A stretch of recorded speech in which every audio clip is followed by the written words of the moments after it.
El Semillero Creativo de Radio en Cuauhtémoc presenta. Hola, nosotros somos del Semillero Creativo de Radio en Cuauhtémoc, Chihuahua. Hoy venimos a presentarles este reportaje titulado La Laguna de Bustillos, la sequía que nos duele. No se pierdan estas interesantes entrevistas a las que nos enseñan mucho sobre la Laguna de Bustillos.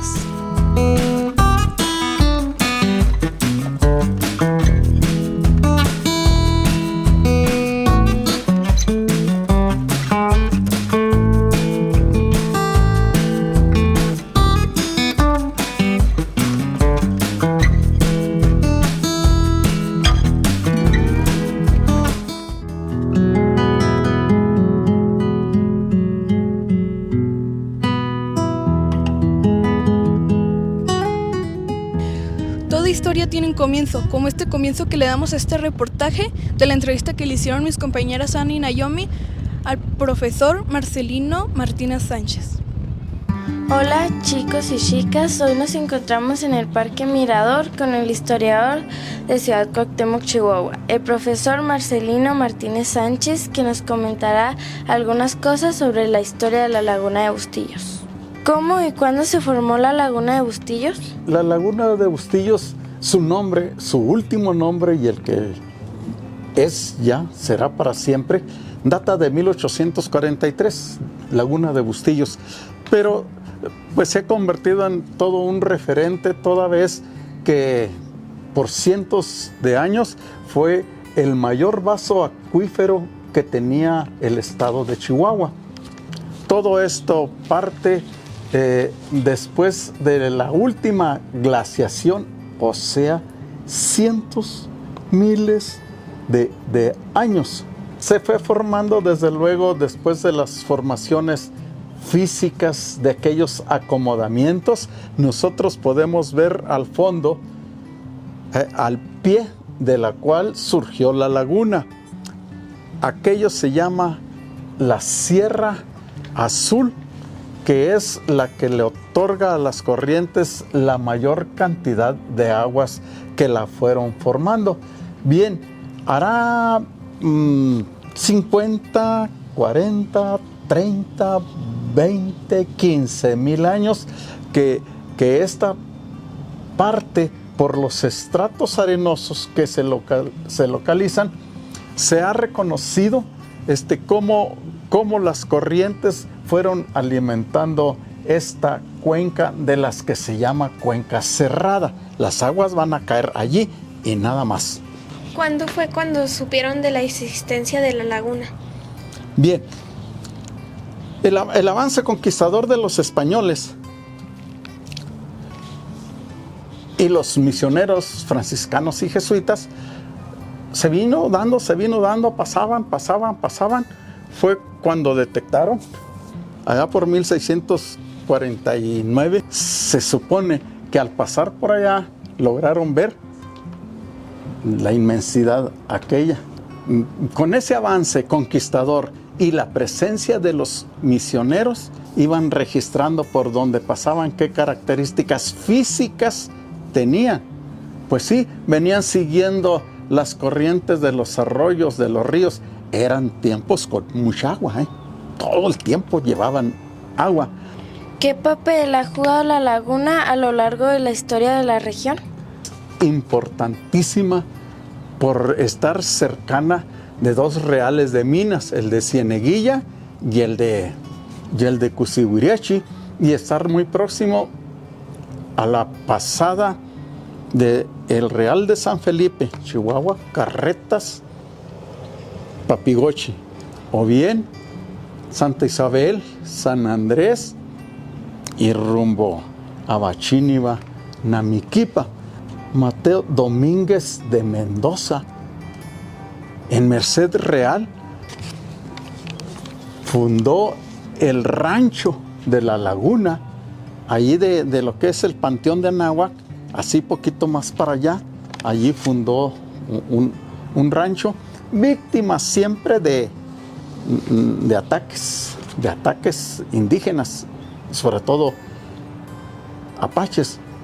A partir de don Mateo Domínguez de Mendoza, esta región se va convirtiendo en estancia ganadera.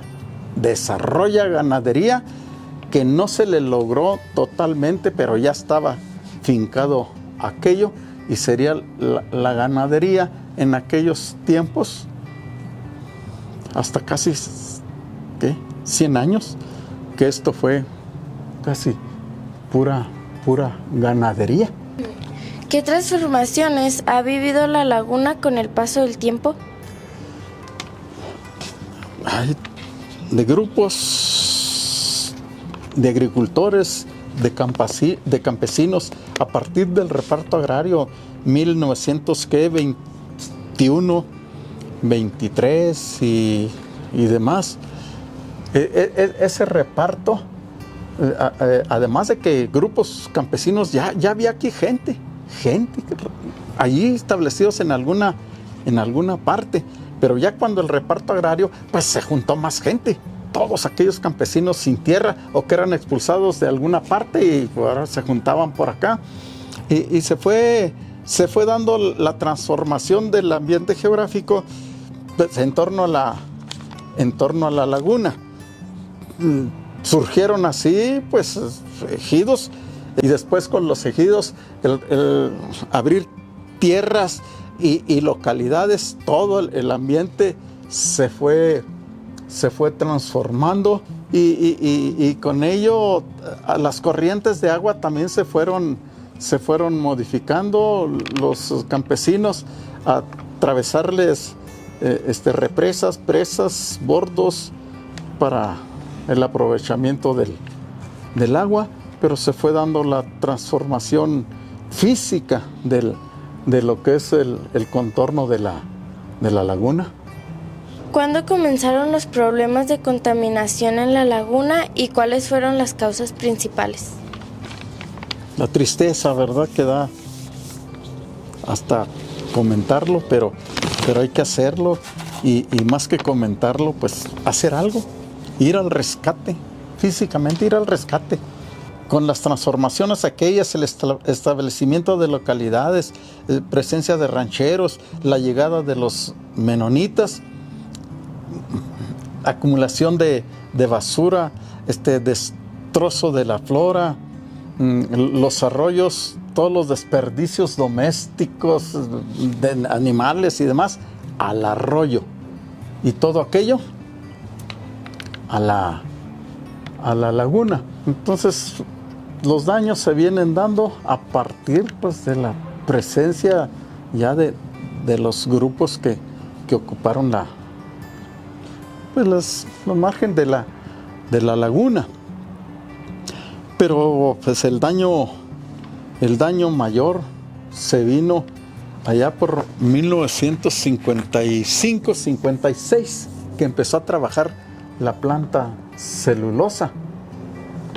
Todos los desechos de una gran fábrica, de un complejo, porque eran 3: celulosa, ponderosa, viscosa. Viscosa la más peligrosa por las sustancias químicas que usaban, y con derrame hacia la laguna. Es decir que pues se ha hecho mucho daño. O a lo mejor el mayor daño ecológico que se haya dado en esta región es lo que sucedió en Anáhuac. Finalmente, de un proyecto económico que es cierto que derramó mucho allí, pero que no sirvió a elevar la calidad de vida del ciudadano, porque pues aquello se acabó, y se acabó porque se acabó el bosque también de la Sierra de Chihuahua. Chihuahua en ese momento pues era la mayor reserva forestal de México, ahora ya pasó a segundo término. Antes que nada, le queremos agradecer al profe Marcelino Martínez Sánchez por aceptarnos esta entrevista. Bye. Las leyendas son muy comunes en México, y una de todas esas leyendas incluye a la Laguna de Bustillos. A continuación, le damos la bienvenida a Natalia y Jimena, quienes nos van a narrar una leyenda sobre la laguna de Bustillos, llamada La Maldición del San Isidro. Los campesinos más viejos de los ranchos de la laguna de Bustillos cuentan que hace muchos años, casi cuando ellos nacieron, un señor de nombre Andrés, que era todo ánimo y decisión, junto con un grupo de agraristas lucharon para que les repartieran la tierra que la hacienda de Bustillos tenía de sobra. A los terrenos que ocuparon y a su comunidad le pusieron San Isidro. Considerando la suya, la trabajaron con mucho entusiasmo, logrando cosechas en tantas cantidades que vendían muchas toneladas de maíz y frijol, mejorando en mucha su situación que antes era de miseria. Dicen que tan bien organizados estaban que sirvieron de ejemplo a otros grupos campesinos de los alrededores, que también hicieron lo mismo, aunque no era tan fácil teniendo graves enfrentamientos con los de la hacienda. Los males se les vinieron cuando el calor de la felicidad por haber logrado la resolución definitiva del ejido, queriendo agradecer al gobierno de México, le cambiaron de nombre a su comunidad de San Isidro por el de Centro Calles. Tras muchos años de progreso y alegría, celebraban con grandes fiestas el 15 de mayo, en honor al santo patrón que los socorría cubriéndolos de prosperidad. Tanto era su desarrollo que lograron tener categoría de sección municipal hasta que el sueño hermoso poco a poco se esfumó, notándose la decadencia provocada por una atroz y despiadada sequía que acabó con su mayor valor, que eran las aguas de la laguna.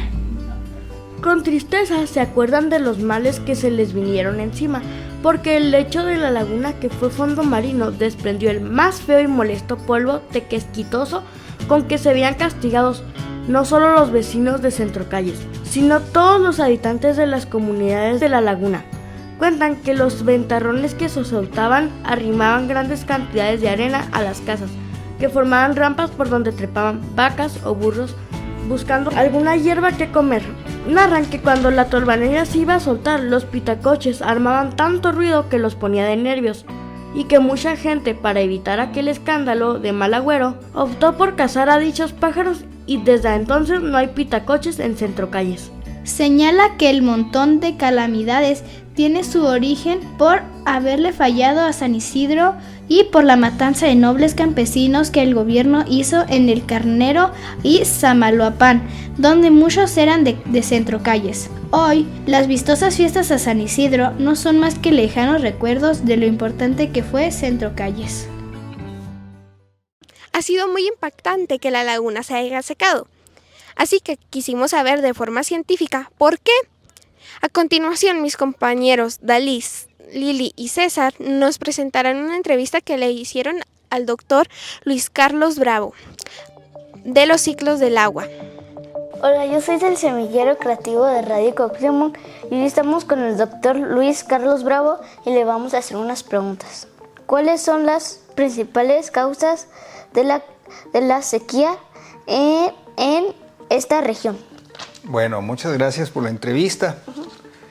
Para hablar de la sequía, vamos a empezar a hablar primero en su contexto general y posteriormente vamos a hablar de la sequía en su contexto particular. ¿De acuerdo? Bueno, para hablar de las causas de la sequía, yo primero quisiera hablar de un fenómeno que está estrechamente asociado a la sequía. Voy a hablar del fenómeno del Niño. Probablemente han oído ustedes hablar del fenómeno del Niño. ¿Han escuchado eso? ¿No?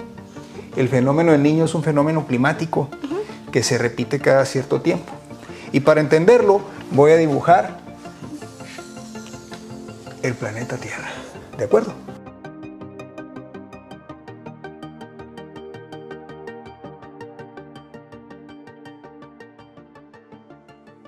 Bueno, ¿qué pasa en los años Niño? En los años Niño, los vientos alisios, que son vientos que corren de este a oeste a la altura de Centroamérica, se debilitan, facilitando que una corriente marina que viene del Pacífico, que nace en las costas de Asia, circule por el mar y alcance las costas de América, calentando las aguas costeras frente a Perú, Ecuador y parte de Centroamérica.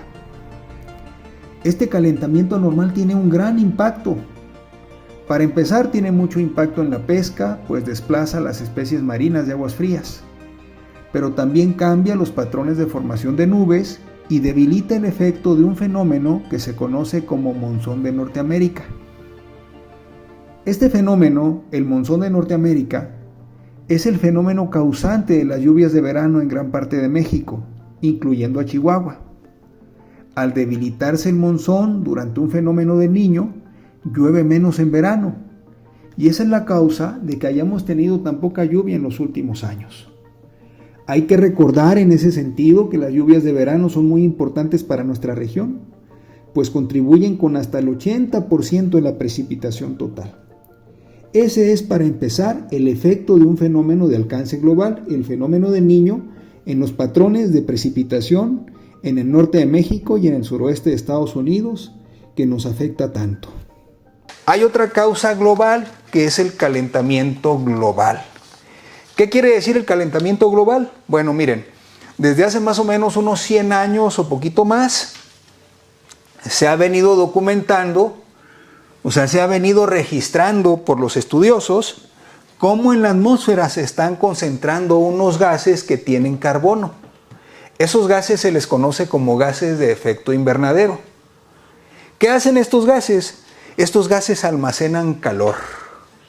Estos gases son producto de la combustión de los combustibles fósiles como la gasolina, como el diésel, etcétera, ¿verdad?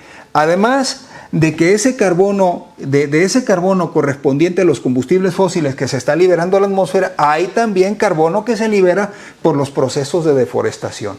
¿Qué es la deforestación? Es la tala inmoderada de los bosques, la tala inmoderada de las selvas, etc. ¿Y qué es lo que causa el calentamiento de la atmósfera? El calentamiento de la atmósfera causa que el ciclo del agua se vuelva más rápido. ¿Por qué? Imaginen ustedes, no sé si en su casa tiene su mamá una olla, de esas ollas, probablemente les ha tocado ver esas ollas que tienen una tapadera de cristal. ¿Han visto alguna vez esas ollas que tienen una tapadera de cristal? Imaginen ustedes que esa olla la llenan de agua, hasta la mitad de agua, y la ponen en la estufa. Entonces le prenden a la estufa, ¿y qué pasa cuando el agua se está calentando? ¿Qué pasa en la tapadera? Le sale así como que vapor. Así es. El vapor, el agua, conforme se calienta, empieza a cambiar de estado líquido a estado gaseoso, ¿de acuerdo? Ese es el vapor de agua. Entonces, esta agua sube y cuando llega a la tapadera de la olla, se condensa en la tapadera de la olla. Por eso vemos, si nos asomamos a la olla, vemos gotitas. ¿Se fijan? Es agua que se está condensando en la tapadera de la olla por diferencias de temperatura. Fuera de la olla está más frío que dentro de la olla. Ok. Imaginen ustedes que esto está pasando en la Tierra. En la Tierra, conforme se ha ido calentando, el agua se evapora más rápido. Pero conforme se evapora más rápido, también llega a las capas superiores de la atmósfera, que son más frías, y precipita más rápido. Entonces, ¿qué está pasando? Que por una parte, en los años Niño, por ejemplo, tenemos menos lluvia, pero por otro lado, cuando tenemos lluvia, estas lluvias ahora son más torrenciales que antes. ¿Por qué? Porque el ciclo del agua es más rápido. O sea, el agua se evapora más rápido, se condensa más rápido y precipita más rápido. Por eso tenemos lluvias cada vez más torrenciales. ¿Qué factores naturales y humanos influyen en la sequía de la laguna de Bustillos? Bueno, ahí me estás haciendo una pregunta muy interesante, ¿verdad? Y ahora vamos a hablar de algo que se conoce como la cuenca de la laguna Bustillos. Miren, primero les voy a explicar el concepto de cuenca, ¿de acuerdo? Una cuenca, imaginen ustedes como una olla. Una olla, la olla tiene en sus bordes, digamos, una superficie que delimita la olla y tiene un fondo, ¿de acuerdo? Una cuenca es como si fuera una olla gigantesca. Imaginen ustedes que tienen una vasija de este tipo, ¿verdad? Esta es la vasija. Esto, a escala, sería una cuenca pequeñita. Si yo dejo caer una gotita de agua aquí, esta gotita de agua, por gravedad, se va a escurrir hasta el fondo de la vasija. Si yo dejo de caer otra gotita de agua aquí, esta gotita de agua por gravedad se va a escurrir hasta el fondo de la vasija. ¿De acuerdo? Bueno, una cuenca entonces es una superficie geográfica, una superficie de la Tierra donde todas las gotas de agua escurren hacia el mismo punto, drenan hacia el mismo lugar. Bueno, pues ahora vamos a dibujar la cuenca de la laguna Bustillos, que ya en la realidad no son de una forma tan regular como si se tratara de una vasija, son más irregulares. Pero más o menos es así la cuenca de la laguna Bustillos. Y aquí tiene la parte más baja de la cuenca, es donde se encuentra la laguna Bustillos. La cuenca mide alrededor de 3.298 kilómetros cuadrados, o sea, es una superficie enorme, ¿de acuerdo? Entonces es una cuenca porque en todo este borde de la cuenca, que en geografía se conoce como parteaguas, hay formaciones montañosas, es decir, sierras o lomeríos, que hacen que el agua que caiga dentro de la cuenca siempre escurra hacia las partes más bajas. ¿De acuerdo? Ahora, hablando de los factores locales que agravan la sequía y que están provocando ese abatimiento de la laguna, pues hay varios factores locales. Tienen que ver con este proceso de deforestación que se está dando en la parte alta de las montañas, ¿no? En la parte alta y en la parte media, donde sobre todo ha habido muchos cambios de uso de suelo. ¿Qué quiere decir esto? Que antes teníamos bosque y ahora se están abriendo muchos pastizales para uso ganadero. Ahora, muchos de estos pastizales para uso ganadero han sido abandonados en los últimos años precisamente por la sequía. ¿Y qué están haciendo los ejidatarios? Bueno, que están rentando sus terrenos o en algunos casos vendiéndolos a personas que tienen pues más capacidad, más solvencia económica, y estas personas en un momento dado pueden excavar un pozo muy profundo y esto que originalmente era un predio ganadero ahora se convierte en un predio de uso agrícola. Ahora, me falta un proceso que es muy importante. Otro proceso tiene que ver en los usos o con los usos del agua en las partes bajas. ¿De acuerdo? En las partes bajas tenemos muchos pozos de extracción de agua subterránea. Pero en los últimos años, estos pozos de extracción, muchos de ellos se están abatiendo. ¿Qué quiere decir? Que se están secando. Entonces, cuando un pozo se seca, el productor agrícola tiene pues dos alternativas. Uno, pues hacerlo más profundo o bien buscar alguna fuente de agua superficial.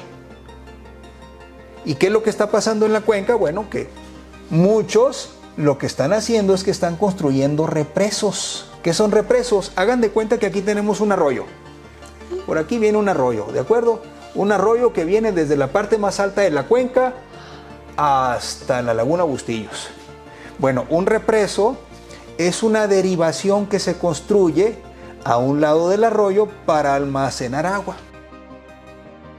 El agricultor o varios agricultores hacen como un estanque gigantesco, y luego construyen un canal y ponen una compuerta, de manera que cuando llueva aprovechan y abren la compuerta y llenan su represo.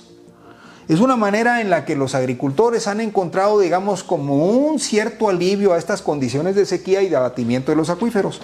Pero esto lo que está significando es que cada vez llega menos agua a la laguna Bustillos, porque el agua que iba a llegar se está quedando aquí, en los campos agrícolas. Entonces lo que tenemos que hacer es buscar el equilibrio, ¿verdad? Por una parte no podemos dejar que la laguna Bustillos se seque completamente porque es bien importante desde muchos puntos de vista, biológico, climático, etcétera. Y por otro lado, pues la agricultura es una actividad necesaria que da muchas fuentes de empleo, entonces tenemos que buscar un equilibrio entre los usos del agua para la agricultura y los usos del agua naturales para la laguna. Y como en este momento no tenemos ese equilibrio, pues lo que ha pasado en los últimos años es que se nos ha secado la laguna. ¿El aumento de las temperaturas ha influido en la sequía de la laguna? Tenemos una situación en la laguna que es muy particular de esta laguna. Esta laguna, o sea, esta que está aquí, mide alrededor de 14,000 hectáreas. Para que ustedes dimensionen qué es una hectárea. Una hectárea es aproximadamente el tamaño de una cuadra, ¿no? De una cuadra acá en Ciudad Cuauhtémoc. Entonces la laguna mide alrededor de 14,000 hectáreas. Es una superficie enorme. Pero en cuanto a profundidad, su profundidad promedio es de más o menos 1 metro. Ahora, ¿qué significa esto?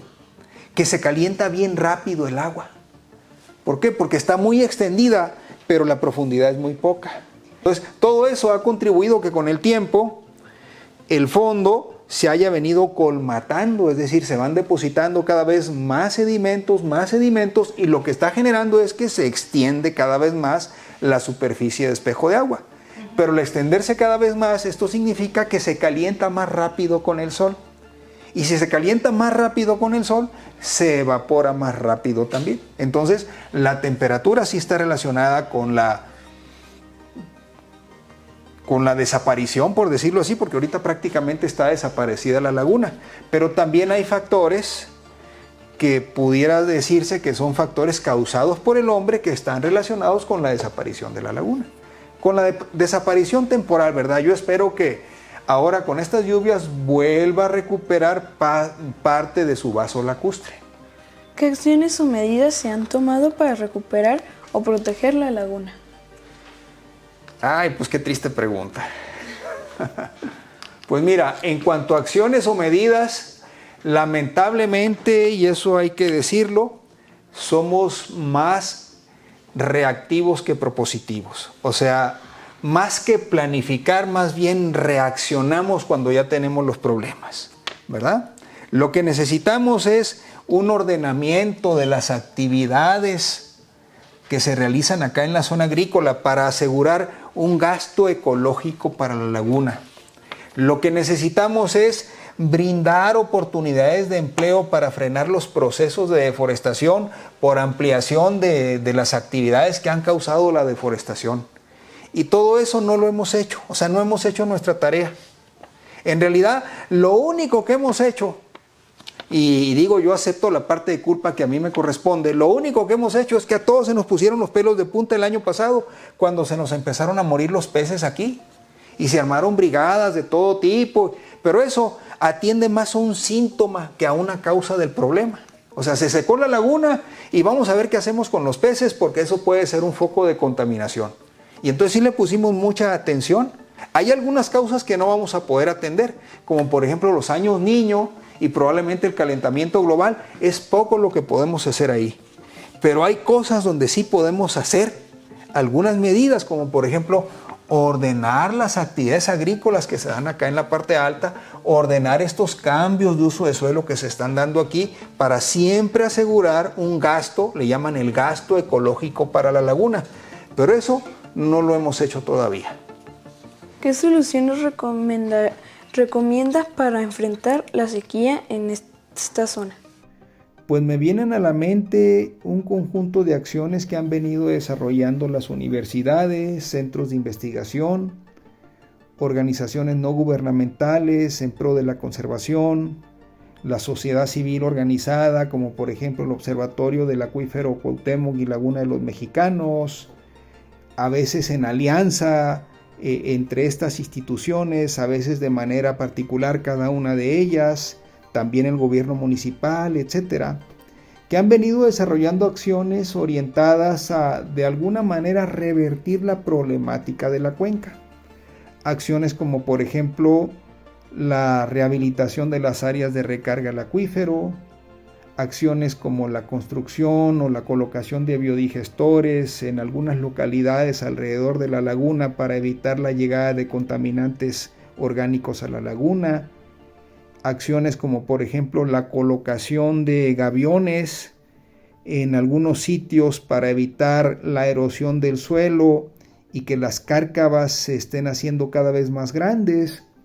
Es decir, se han desarrollado un conjunto de acciones que son muy valiosas desde el punto de vista de la restauración ambiental de la cuenca, pero que a decir verdad son insuficientes todavía para el tamaño del problema que tenemos enfrente. Y en ese sentido, este problema distingue una causa fundamental, que es la falta de ordenamiento de los usos del agua en la agricultura. La agricultura consume alrededor del 95% del agua en toda la cuenca y realmente le hemos hecho cosquillas o no le hemos hecho casi nada a ese problema. Tenemos que trabajar más duro en términos de buscar cambios en el patrón de cultivos hacia cultivos menos demandantes de agua, más duro en términos de buscar el ordenamiento de los usos del agua superficial y subterránea por parte de la agricultura. Tenemos que buscar la manera de hacer más eficiente la agricultura y hacerla una actividad más acorde a la disponibilidad real de agua que tenemos aquí en la región. No digo que las otras acciones no sean necesarias, por supuesto que lo son, también lo son muy valiosas y necesarias, pero tenemos que entrarle a un problema fundamental al cual no le hemos entrado. Prueba de que aún no estamos haciendo lo suficiente es que el acuífero se nos sigue abatiendo año con año. No recuerdo si ya había dado este dato, pero tenemos el problema de que desde los 70 del siglo pasado hasta la actualidad el acuífero se nos abate a un ritmo de 2 metros por año en promedio. Y esto es fundamentalmente por los consumos tan elevados de agua que tiene la actividad agrícola. Entonces, necesariamente una acción contundente para de alguna manera revertir los efectos de la sequía en la cuenca tiene que pasar por fuerza por ordenar los usos del agua en el principal consumidor, que es la agricultura.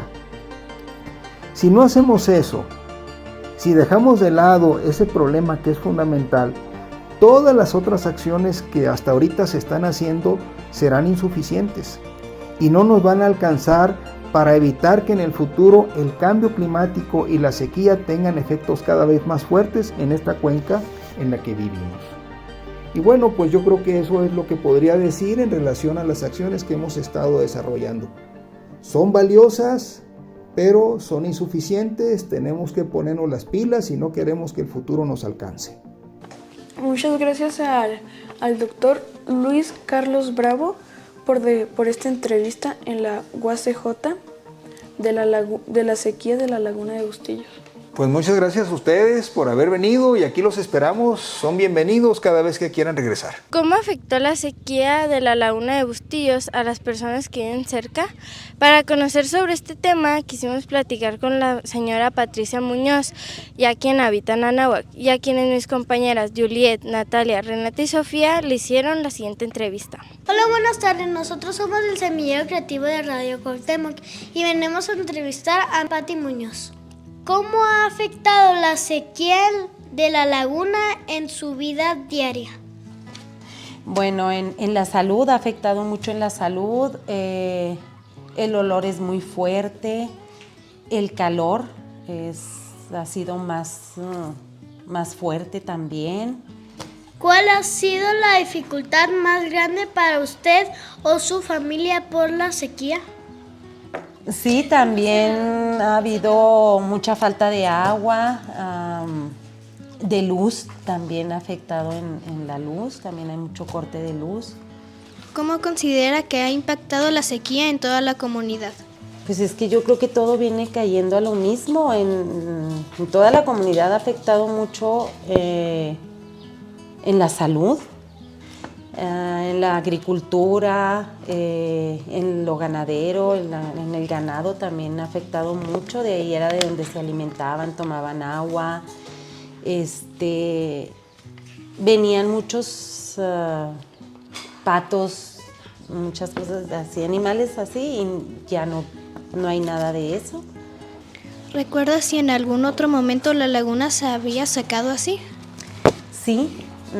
Van 2 veces que se seca, ya hace muchos años. La primera vez yo no sé, todavía a mí me han platicado, y la segunda vez sí me tocó que se secara y duró algunos años para poder recuperarse. No se secó completamente, había partes que sí. Lo que pasa es que en la laguna hay partes muy hondas, pero hay otras partes más altas y ya de ahí ya no es tanto quedan charcos, en algunas partes quedan charcos. ¿Han notado cambios en el ambiente de la ciudad, como malos olores o polvo desde que se secó? Sí, muchos malos olores,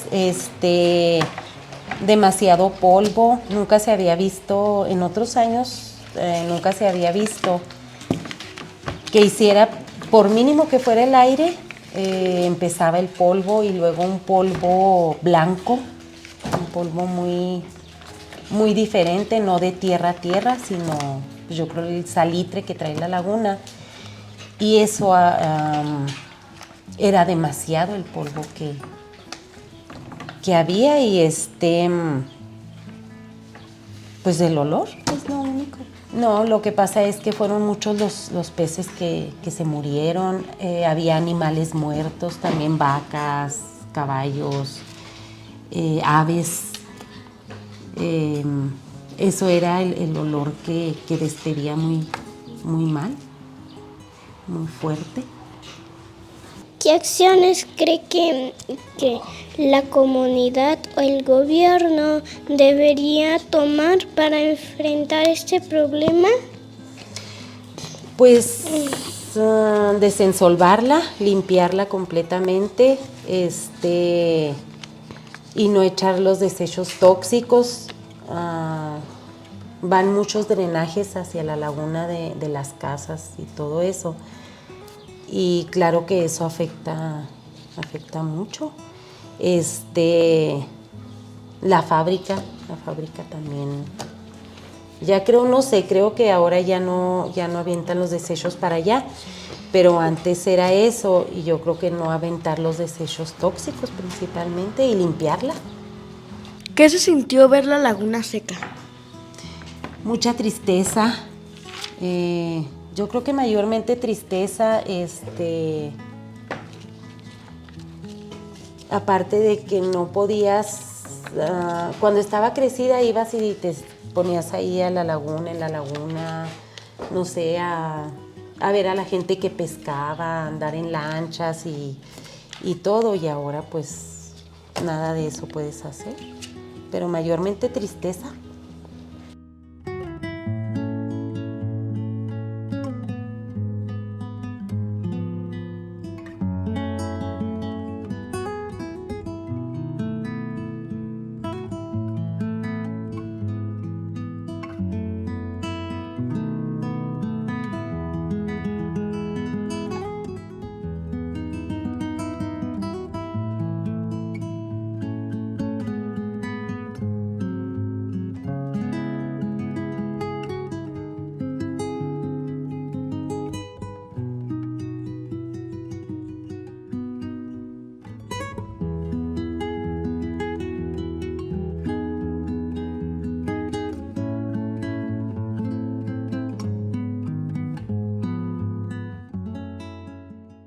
Bueno, mis amigos, como ya vimos estos datos interesantes, increíbles, o que ni siquiera sabíamos que existían, pues sería una lástima, fíjense, sería una lástima decirles que este reportaje ya se ha acabado.